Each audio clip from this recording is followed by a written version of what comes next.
Hello बच्चों, देखिए हम आज पढ़ेंगे पुष्पी पादपों का आकार की पढ़ेंगे। ठीक है, तो उसमें हम लोग पढ़ने जा रहे हैं। तो हम लोग पहले देखेंगे आकार की क्या होता है। आकार की को इंग्लिश में कहते हैं मार्फोलॉजी। मतलब इसका मतलब ये हुआ किसी भी पादप के बाहरी भाग का, यानी जो बाहरी संरचना दिखाई देता है उसका हम जिसमें अध्ययन करते हैं तो उसे कहते हैं आकार की। ठीक है, तो हम कह सकते हैं आकार की क्या होता है, बाह्य भाग का अध्ययन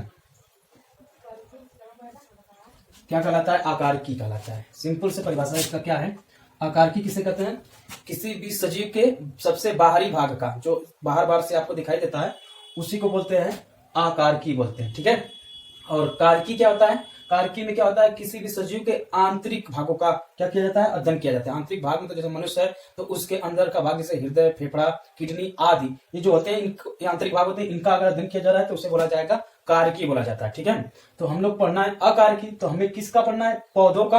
और पौधों में कौन सा पौधा, पुष्पी पौधों का। तो हमें पढ़ना है पुष्पी पौधों का आकार की। ठीक है, तो आकार की किसे कहते हैं, वाय भाग का अध्ययन जब करते हैं तो हम कहेंगे आकार की उसे कहेंगे। ठीक है, तो हमें पौधों का पढ़ना है तो पादप का हेडिंग डालते हैं, पादप आकार की। ठीक है, पादप आकार की क्या होता है, ये देखो ये सब वनस्पति विज्ञान में आएंगे क्योंकि पेड़ पौधे पढ़ रहे हैं। तो वनस्पति विज्ञान की एक ऐसी शाखा जिसमें हम लोग किसका अध्ययन करेंगे, जो पौधे होते हैं, पादप जो होते हैं, इनके बाहरी भागों का अध्ययन करते हैं। जैसे पत्ती, फल, फूल, बीज, जड़, तना, ये सब बाहरी भाग जो बाहर से तुम्हें दिखाई देते हैं उन सब का अध्ययन करेंगे। ठीक है, तो उसे बोला जाएगा पादप आकार की बोला जाएगा। तो लिखते हैं वनस्पति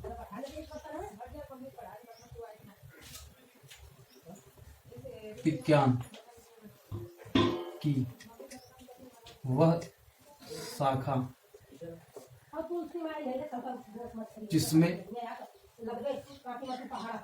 पादपों के वाय भाग का अध्ययन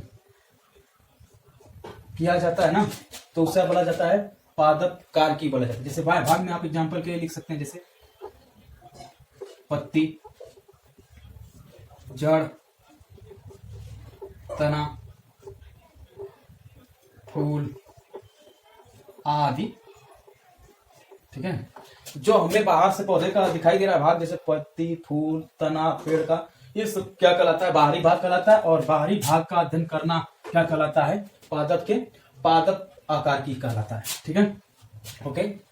तो इसमें देखिए हम लोग देखेंगे इस स्ट्रक्चर के बारे में। तो ये जो है आपको ये दिखाई दे रहा है तो इसे जड़ बोलते हैं। जड़ भूमिगत वाला जो भाग है इसे जड़ बोलते हैं, इसे तना बोलते हैं। और ये पत्ती इसकी है, सरसों का पादप बनाया गया है। और ये क्या है, इसका फल है।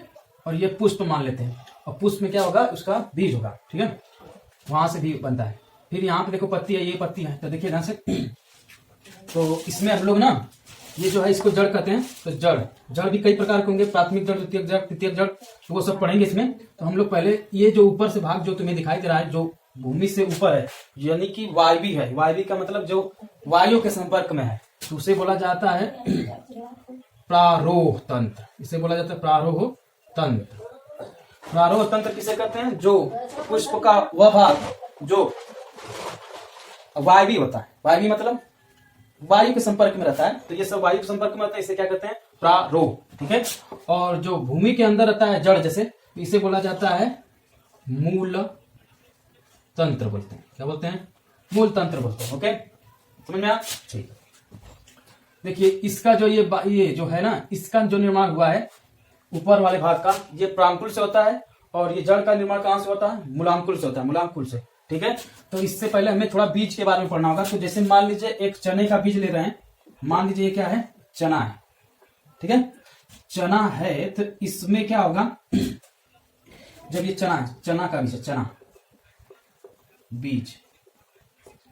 अब इस चना के बीज से क्या करो, इसके कवर को क्या करिए, हटा दीजिए, जिसे बीज चोल कहते हैं, बीज चोल। यानी इसके ऊपर से कवर हटा दोगे तो इसमें कुछ इस तरह की संरचना मिलेगी। ठीक है। जब बीज बीज चोल को हटा देंगे, कवर को हटा देंगे, तो इसमें द्विबीज पत्र मिलेंगे और इसके बीच ये क्या मिलेगा, एक्सिस मिलेगा, भ्रूण एक्सिस। इस पूरे को मिलाकर बोला जाता है भ्रूण। क्या बोला जाता है, भ्रूण। ठीक है। तो भ्रूण के दो भाग मुख्य होते हैं, जैसे एक बीज पत्र होता है 2 ठे, और इसमें भ्रूण अक्ष होता है। ठीक है। ये और ये बीज पत्र कहलाते हैं, पत्र, और ये क्या कहलाता है, भ्रूण अक्ष। ठीक है।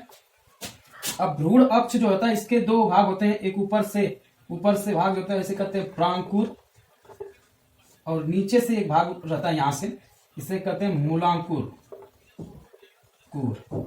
ठीक है। प्रांकुर एक होता है, एक मूलांकुर होता है। प्रांकुर से जो है ना इसका निर्माण होता है। ये जो आपको संरचना दिखाई दे रही है, जब इसको मिट्टी जो होता है उसमें डाल दिया जाता है, तो उसमें नमी, मिट्टी, पोषक पदार्थ जो होते हैं वायु से और जो जल होता है, ये सब के संपर्क में आता है, तो ये विकास करता है। तो यहाँ से इसके ऊपर वाले भाग से, जिसे कहते हैं प्रांकुल, यहाँ से तो इसका निर्माण होता है प्रारोह तंत्र का। और मूलांकुर से किसका निर्माण होता है, ये जड़ जो दिखाई दे रहा है ना, ये वाला पार्ट, ये वाला भाग, यहाँ से यहाँ तक, ये सब इससे निर्मित होते हैं, बीज के मूलांकुर से होते हैं। ठीक है। तो आपको समझ में आ गया होगा कि अगर कोई पूछेगा बताइए कि प्रांकुल से किसका निर्माण होता है, तो प्रारोह तंत्र का निर्माण होता है। मूलांकुर से किसका निर्माण होता है, जड़ का निर्माण होता है, यानी कि मूल तंत्र का निर्माण होता है। ठीक है। ये स्ट्रक्चर आपको पता ना, फिर से एक बार बताते रहे। जो चना होता है ना, चना, उसका बीज ले लीजिए और उस बीज को क्या करिए, छींट दीजिए खेत में, चाहे कहीं भी। तो क्या होगा कि वो नमी के संपर्क में, वायु के संपर्क में, और जो मिट्टी होगा उसमें जो इसके प्रति जो पोषक तत्व होते हैं उसको मिलेगा, वो भी इसको मिलेगा। इसके बाद हवा, पानी, प्रकाश सब कुछ मिलेगा। तो उससे क्या होगा कि इनका विकास होना शुरू होगा। इसमें विकास होगा तो बीज चोल जो होता है ना, उसकी कवर को कहते हैं, वो क्या होता है, धीरे धीरे हटने लगता है, फूटने लगता है। तो जब वो फूटेगा तो इसके बाद क्या होगा, उसमें 2 क्या मिलेंगे, बीज पत्र बनेंगे। 2 क्या मिलेंगे, ये बीज पत्र बोलते हैं इसको। ठीक है। एक ये भाग, एक द्विबीज पत्री है, एक ये भाग, एक ये भाग। उसके बीच में क्या रहता है, भ्रूण अक्ष होता है। भ्रूण अक्ष के 2 पार्ट होते हैं, एक प्रांकुर होता है, एक मूलांकुर होता है। प्रांकुर होता है, एक मूलांकुर होता है। प्रांकुर से किसका निर्माण होता है, ऊपर वाले भाग का, जो वायु में है। ठीक है। तो प्रारोह तंत्र का निर्माण होता है। मूलांकुर से किसका निर्माण होता है, मूल तंत्र का निर्माण होता है। ठीक है। तो ये कुछ बातें यहाँ पे लिख लेते हैं, 4-5 पॉइंट। आपको क्या करना है, इसे याद करना है, फिर ये चित्र को देखना है, फिर इसके बाद ये चित्र देखना है। इसमें ये पत्ती होती है, इसे बोलते हैं पत्ती, सरसों का ये बनाया गया है। इसे बोलते हैं फल, इसे बोलते हैं फूल, ये तना। ठीक है। और ये कली। तो इन सबको मिलाकर एक तंत्र का निर्माण होता है, जिसे कहते हैं प्रारोह तंत्र। और इससे ये जड़ है, जड़ में प्राथमिक, द्वितीयक, तृतीयक ऐसे जड़ होते हैं। इन सबको मिलाकर बोला जाता है मूल तंत्र। तो यहाँ पे 4 बातें लिखेंगे। क्या क्या बातें हैं, पहली बात तो ये लिखेंगे, प्रारोह तंत्र क्या होता है, प्रारोह तंत्र। दूसरा पॉइंट लिखेंगे, मूल तंत्र। ठीक है। तीसरा पॉइंट लिखेंगे, प्रांकुर। और चौथा पॉइंट लिखेंगे, मूलांकुर।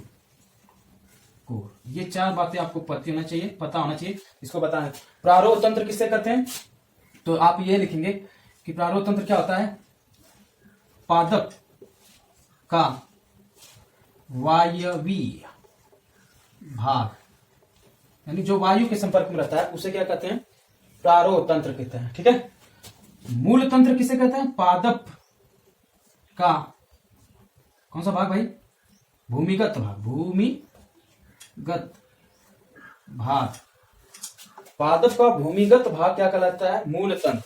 और प्रांकुल किसे कहते हैं, बीज के जिस भाग से प्रारोह तंत्र, प्रारोह मतलब तना वगैरह, इन सबको मिलाकर का निर्माण होता है, उससे क्या कहते हैं, प्रांकुल कहते हैं। और बीज के जिस भाग से जड़ों का निर्माण होता है उसे क्या कहेंगे, मूलांकुल। जड़ों का निर्माण मतलब मूल तंत्र, जड़ कहो चाहे मूल कहो, बात एक ही। ठीक है। ये 4 बातें आपको याद रखनी होगी। ठीक है। तो पहले हम लोग क्या पढ़ेंगे, कारकी पढ़ लिए, फिर पादप कार्य क्या होता है, इसके बाद ये पौधे के बारे में जानकारी हो गई, ठीक है।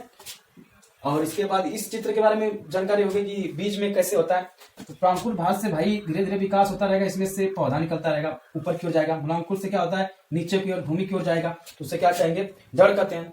तो ये थोड़ा ये डायग्राम देखिए, ये जानते रहिए। फिर इसके बाद आपको 4 बातें याद रखनी। ये प्रारोह क्या होता है, मूल तंत्र क्या होता है, प्रांकुल क्या होता है, मूलांकुर क्या होता है। तो ये सबको हमने यहाँ पे बता दिया कौन क्या होते हैं। अब हम लोग इसका एक एक पार्ट देखेंगे, क्योंकि हमें इस अध्याय में यही सब अध्ययन करना है। क्योंकि यहाँ पे लिखा है वनस्पति की वह शाखा जिसके अंतर्गत पादपों के बाहरी भाग का अध्ययन किया जाता है, यानी बाहरी भाग में बाहरी संरचना का अध्ययन किया जाता है, उसे कहते हैं क्या, पादप कार्य की। तो ये सब को मिटाकर अब हम लोग क्या पढ़ेंगे, एक एक इसके भाग के बारे में पढ़ेंगे। जैसे पहले हम पढ़ेंगे जड़, पढ़ेंगे जड़। तो हम इसे मिटाने जा रहे हैं।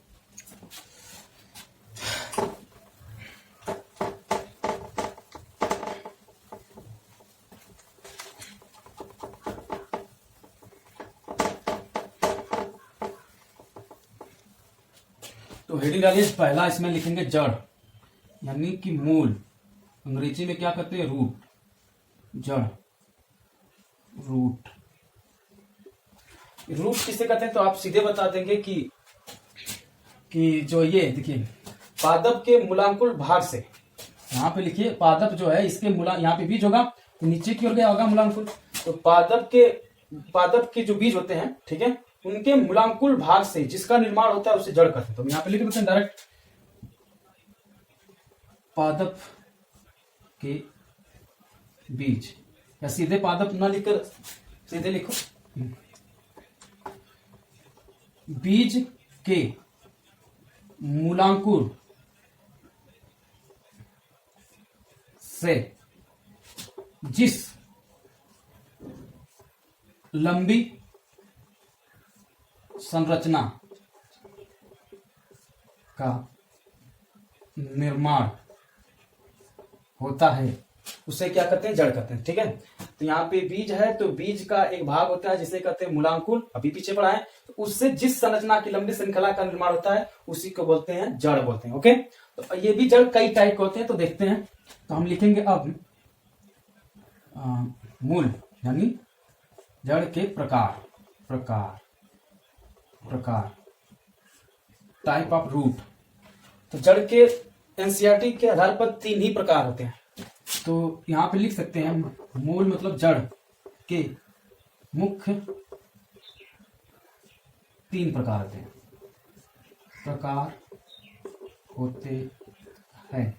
ठीक है। 3 प्रकार होते हैं, कौन कौन से। पहला लिखेंगे भाई मुसला जड़, ठीक है। दूसरा कौन है, दूसरा लिखेंगे रेशेदार, या इसी को कहते हैं तंतुमय जड़ या रूट कहो। तीसरा है अपस्थानिक जड़, ठीक है। ये 3 होते हैं जड़ के प्रकार, यानी रूट के प्रकार। तो हम लोग एक एक जड़ के बारे में पढ़ेंगे। पहले पढ़ेंगे मुसला जड़, फिर रेशेदार जड़, तंतुमय जड़ जिसे कहते हैं, अपस्थानिक जड़ किसे कहते हैं, ठीक है। ये सब अगले वीडियो में बहुत डिटेल में पढ़ेंगे, अच्छा से पढ़ेंगे। तब के लिए हम जा रहे हैं इसको मिटाने। धन्यवाद, ठीक है। ये देख लीजिए, ओह माय गॉड।